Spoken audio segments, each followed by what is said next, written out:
Mark సువార్త 1వ అధ్యాయము 35వ వచనాన్ని ఒక్కసారి మనం చదువుకుందాం. ఆయన పెందల కడనే లేచి ఇంకనూ చాలా చీకటి ఉండగానే బయలుదేరి అరణ్య ప్రదేశమునకు వెళ్ళి అక్కడ ప్రార్థన చేయుచుండెను. ప్రేమ బిడ్డలారా, యేసు ప్రభువు వారుకున్న ఒక గొప్ప అలవాట్లు.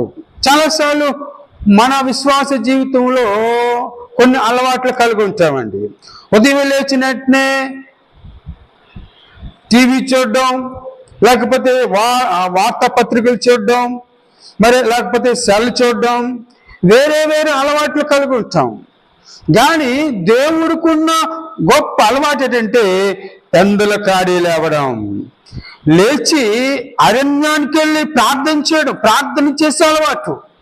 ఈనాడు క్రైస్తవుడికి ప్రార్థన చేసే అలవాటు లేదండి.